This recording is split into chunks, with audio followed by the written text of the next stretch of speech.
Udah pulas belum? Waktunya dengerin podcast teman tidur.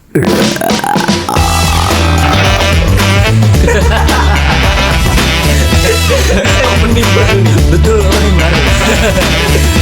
Halo semuanya, selamat datang di podcast teman tidur. Hari ini kita akan membahas sebuah topik yang sangat penting, terutama di tengah keberagaman masyarakat Indonesia, yaitu dialog lintas iman. Nah, siapa sih yang mempunyai kapabilitas untuk menyampaikan hal tersebut? Salah satunya yaitu organisasi Peace Generation Indonesia, sebuah organisasi yang dikenal luas dengan program-programnya yang mendorong dialog antar umat beragama dan menciptakan harmoni di tengah masyarakat. Oke, teman-teman semua, sobat-sobat tidur, di sini gue mendatangkan salah satu narasumber yang kebetulan teman sekelas gue sendiri. Dia ini suka banget ikut kegiatan-kegiatan dari Peace Generation Indonesia. Dia juga suka dan pernah magang di sana. Nah, kita boleh tanya-tanya gak sih? Sebelumnya perkenalkan dulu gak sih, bro? Oke, halo sobat tidur semua. Kenalin, nama gua Muhammad Fajar Lionel Ferdinand. Sebelumnya makasih juga Bro Fahri udah ngundang gua ke podcast ini. Senang banget sih bisa diundang. Dan terima kasih banget. Terima kasih banget juga udah datang nih Bro Fajar. Oke, di sini kita bakal ngebahas tentang dialog lintas iman yang dikeluarkan oleh Peace Generation Indonesia. Sebelum kita mulai lebih jauh nih, mungkin banyak dari pendengar kita yang belum tahu sejarah dan Peace Generation Indonesia tuh apa sih sebenarnya, Bro Fajar? Oke, sesuai namanya aja kali ya, Peace Generation Indonesia. Peace itu perdamaian, generation itu generasi. Jadi ya generasi perdamaian Indonesia. Peace Generation Indonesia atau disingkatnya tuh Peace Gen. Oke, Peace Gen. Itu adalah social enterprise yang berdedikasi untuk memperjuangkan pendidikan perdamaian dari tahun 2007. Tepatnya tahun ini kalau nggak salah, Peace Generation ini Sweet 17. Wow, Sweet kayak 17. Anak muda ya. Iya. 17 tahun. Karena kita juga bergerak di medianya tuh anak muda. Oh, jadi anak muda. Target audiensnya itu adalah anak muda gitu. Fokus geraknya sih itu di pelatihan pengembangan pendidikan perdamaian, terus juga pengembangan media juga. Bahkan advokasi juga itu oleh Peace Generation Indonesia juga dilakukan. Oh, sampai ke advokasinya ya. Advokasi juga gitu. Nah, kalau semisal membahas tentang sejarahnya nih, Peace Gen sendiri tuh didirikan oleh siapa sih, Bro Fajar? Sejarah ya. Oke, sejarah sendiri itu awal mulanya dari dua orang. Ini unik nih. Oke, apa yang unik banget, Rey? Karena dua orang ini dari latar belakang berbeda. Oh. Yang pertama itu ada Kang Irfan Amali. Dia dari Sunda, dia beragama Muslim. Sementara temannya satu lagi itu ada Pak Eric Lincoln. Itu dia dari Amerika, dari USA. Oh, Amerika, USA. Dan dia beragama Kristen. Wow, ya. Menarik ya, dua orang yang berbeda latar belakang agama dan budayanya bisa membuat komunitas bersama. Betul. Mereka berdua ini awalnya sih bekerja, jadi emang partner kerja bareng. Oh, partner kerja. Awalnya tuh di kantor penerbit Mizan. Mizan? Iya, Pak Erik ini sebagai pengajar di kantor tersebut. Sementara Kang Irfan juga bekerja di sana, menjadi salah satu, tadinya tuh awalnya tuh muridnya Pak Erik. Oh, Kang Irfan tuh awalnya muridnya Pak Erik. Oke. Terus juga awal dari sana tuh mereka mulai membahas tentang politik dunia, gitu kan?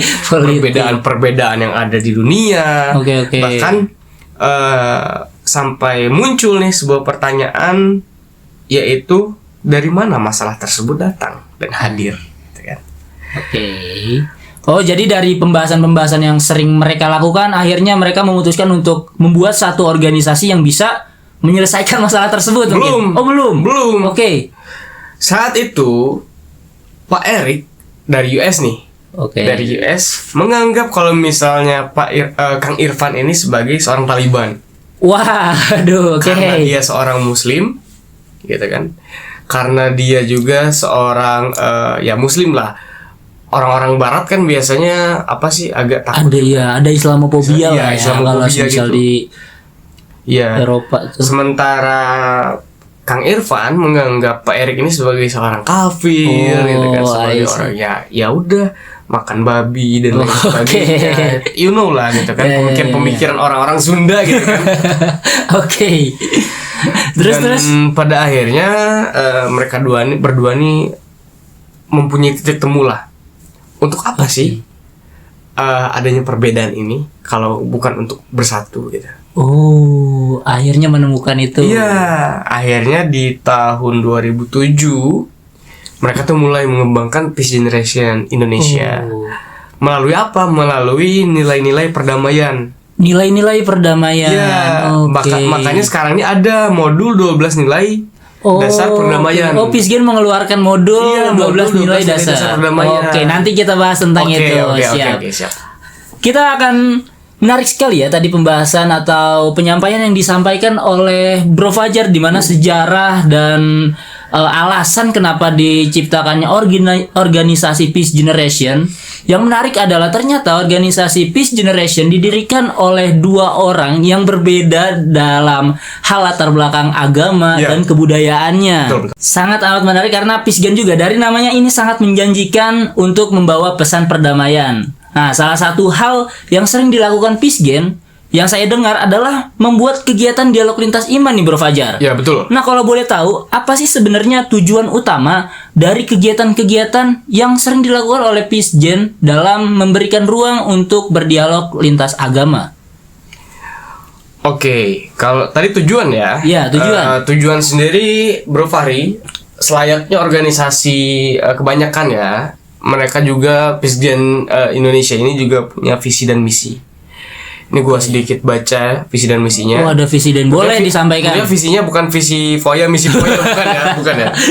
Oke, Tapi Bro. visi dari Peace Gen ini budaya damai menjadi gaya hidup dan nilai yang menarik untuk dipelajari dan dipraktikkan oleh generasi muda. Sementara misinya berinovasi dan mengembangkan media kreatif untuk membantu para pendidik menumbuhkan pemahaman dan memberikan pengalaman kepada generasi muda tentang nilai perdamaian dengan cara yang menyenangkan dan bermakna. Kita highlight mungkin generasi mudanya, Oke. Bro Fahri, karena sebagai generasi muda kita generasi penerus juga, generasi penerus bangsa juga gitu. Oke. Jadi ya emang Peace Gen ini menekankan ke generasi muda, tapi nggak menutup kemungkinan generasi old juga diajak. Oh. Salah satu buktinya beberapa guru itu diajak untuk mengembangkan toleransi dan mengajarkan kepada anak muda. Oke, berarti Gitu. bukan hanya anak muda tapi pendidik yang mendidik anak muda juga digayat oleh Peace Gen Ya. untuk menyebarkan nilai-nilai Betul, perdamaiannya betul. kali ya. Oke. Tadi berbicara soal program-program yang sering dikeluarkan oleh Peace Gen. Nah, mungkin teman-teman dari Sobat Tidur nih belum tahu nih. Ya. Peace Gen tadi kita udah tahu Peace Gen itu apa, tapi belum tahu program-program yang sering dikeluarkan oleh Peace Gen itu apa aja sih, Jar sebenarnya? Programnya banyak ya, ada BDW, BDW, apa tuh BDW? Breaking Down the Wall, terus juga ada yang pernah gue ikutin tuh ada yang namanya Youth for Peace, YFP. Youth for Peace, oke. Terus juga ada juga ini board game Board for game. peace dan board game for demokrasi. Oh, jadi ada board game for peace, board game for democracy. Oh, banyak banget ya Banyak programnya. banget emang programnya. Oh, tapi emang fokusnya tuh hanya menangani dialog lintas agama kah, tentang toleransi kah, atau ada hal lain? Oh, jelas enggak. Oh, enggak. Enggak. Oke. Karena kayak kemarin aja yang pernah gue ikutin tuh Youth for Peace, Youth for peace. itu fokusnya ke bullying. Oh, ke bullying juga. Iya, ke bullying. Oke. Karena ya kita nggak bisa tutup telinga, bullying di Indonesia itu ya banyak banget bro gitu. Iya sih, benar Banyak sih. banget pelaku bullying itu, dan pelakunya itu banyaknya sih mengarah ke orang-orang yang kasar banget nih, minoritas. Oke. Oh. Minoritas, apalagi minoritas agama gitu. Oke. Dan Peace Gen hadir untuk menjelaskan bahwa bullying itu ternyata adalah perbuatan yang salah. Oke.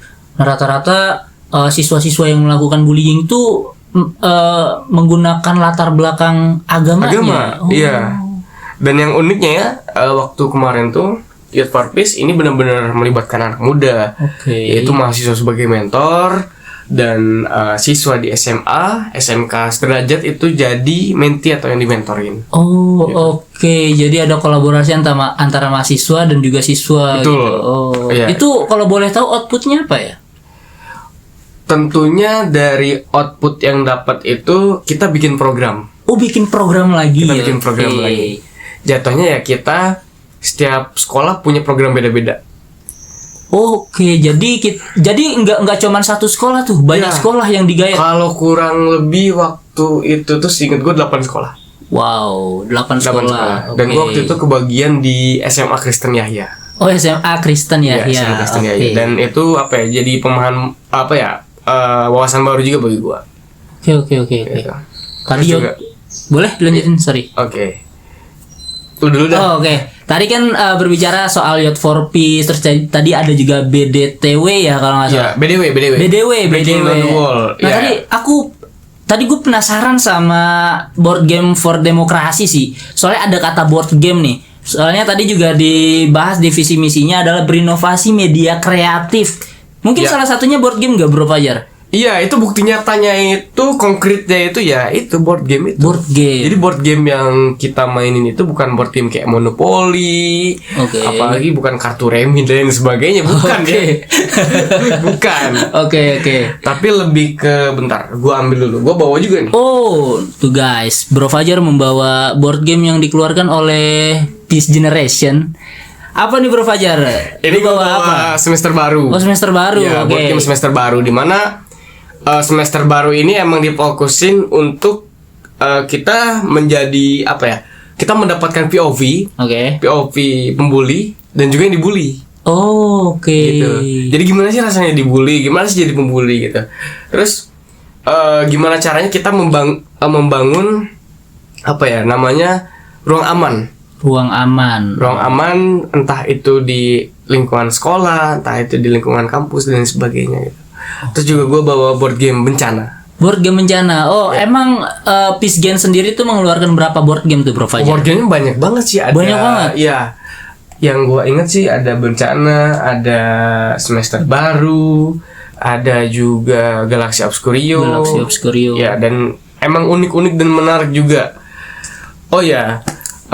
Teman tidur ya? Iya, teman tidur. Teman-teman tidur kalau misalnya pengen tahu lebih jelas mungkin ya tentang produk-produk dari Peace Gen, itu bisa buka di website peacegen.id. Kalau enggak itu di Instagram @peacegenid. Tuh, teman-teman tidur boleh banget kalau yang penasaran sama Peace Generation, sama produk-produknya, sama board gamenya, atau sama modul 12 nilai dasar perdamaiannya, boleh banget langsung mampir ke media sosialnya. Nah, mungkin tadi sudah menjawab ya pertanyaan selanjutnya yang tadinya ingin gue sampaikan nih kepada lu, Bro, tentang bagaimana Peace Gen memanfaatkan media, baik itu media konvensional maupun digital. Nah, salah satunya medianya mungkin board game kali ya, atau selain board game, Peace Gen sendiri dalam pengkolaborasian media untuk menyampaikan nilai-nilai dialog antar umat beragama tuh ada lagi gak selain board game? Banyak banget di Instagram juga. Kalau teman tidur lihat itu kontennya banyak banget dan emang menarik banget sesuai dengan tren kekinian. Berarti sering bikin konten juga ya? Bikin konten. Jadi kontennya ya apa yang viral pasti diadain juga gitu, dilakuin juga. Tapi gak menutup kemungkinan juga kontennya itu pasti sih, bukan menutup kemungkinan, pasti perihal tentang perbedaan. Konten-kontennya tuh isinya tentang perbedaan, terus perdamaian sama bullying kali. Bullying, keberagaman. Keberagaman, Nah, tadi Peace Gen dalam mengeluarkan programnya sering banget melibatkan media-medianya, mau media board game ataupun media seperti konten. Nah, selanjutnya itu seberapa efektif sih penggunaan media atau kolaborasi media dalam penyampaian atau mempromosikan dialog lintas iman, khususnya ke anak-anak muda Gen Z zaman sekarang nih, Bro Fajar. Karena kan anak-anak muda zaman sekarang mungkin fokusnya udah bukan ke hal-hal yang berbau perbedaan lagi, ya kan, fokusnya udah bagaimana dia memperkaya diri mungkin kalau Gen Z itu, atau mental health-nya yang fokusin. Nah, gimana seberapa efektif dari penggunaan media yang dilakukan oleh Peace Gen dalam menggayat atau merangkul anak-anak muda untuk bisa aware dan peduli sama toleransi di Indonesia? Kalau ngomong seberapa efektif, ya kita bisa lihat Peace Gen ini ternyata nggak cuman di Bandung, Ri. Oh, nggak cuma di Bandung. Oke lah, pusatnya itu di Bandung. Oke. Karena awal mulai kan di Bandung juga. Cuman kita juga udah tersebar di beberapa kota dan juga provinsi di Indonesia. Seperti kayak di Ungaran gitu, terus juga di Makassar, Purwokerto, Solo, Palembang, Kediri dan lain sebagainya. Banyak banget. Udah tersebar di Indonesia. Itu salah satu bentuk efektivitas daripada penyebaran media. Oh, oke. Terus juga kalau di official Peace Gen Indonesianya, Peace Gen ID-nya itu kita udah menggait 51.000 followers. 51.000 followers. 51.000 followers. Belum juga di YouTube dan platform media sosial lainnya. Wow, sangat efektif untuk menggait anak muda. Efektif banget. Oke, mungkin ini pertanyaan terakhir ya, yang sering banget ditanyain sama teman-teman tidur nih, kalau semisal ada narasumber yang datang, pasti mereka nih pada nanya merchandise. Selain dari board game dan juga modul, merchandise apa sih, produk apa yang dikeluarkan, atau bisa mungkin ngeluarin hoodie kah, baju kah, atau apa gitu? Produk utama tentunya perdamaian. Oke, perdamaian. Cuman medianya itu banyak. Salah satunya mungkin kayak board game tadi, gitu kan. Terus juga merchandise-nya itu bisa lihat juga di P-Shop, teman-teman. Oh, P-Shop. Oh, namanya P-Shop. P-Shop ya. Gue lupa IG-nya apa. Pokoknya cari aja P-Shop. Kalau enggak di peacegen.id juga di websitenya ada. Cari aja shop ataupun belanja. Di situ banyak banget produk, salah satu bentuk produk untuk menciptakan perdamaian. Entah itu seperti hoodie, crew neck, terus juga ada tumbler juga, ada juga tote bag juga, teman-teman, dan keren-keren banget, sesuai apa ya, pas banget untuk anak muda. Tuh guys, buat teman-teman tidur yang mau beroutfit dengan nilai-nilai perdamaian, boleh banget mampir ke media sosialnya Pet Shop tadi dari Peace Gen. P-Shop. Iya, P-Shop sorry. P-Shop. Oke. Lu ngasih makan kucing. Sorry teman-teman semua. Jadi P-Shop teman-teman semua, atau Peace Generation Shop mungkin ya. Iya. Panjangannya. Ya. Nah, di sana tuh menjual merchandise seperti hoodie, topi. Sorry. Lu gak fokus lama-lama di podcast, bukan teman tidur tapi kurang tidur.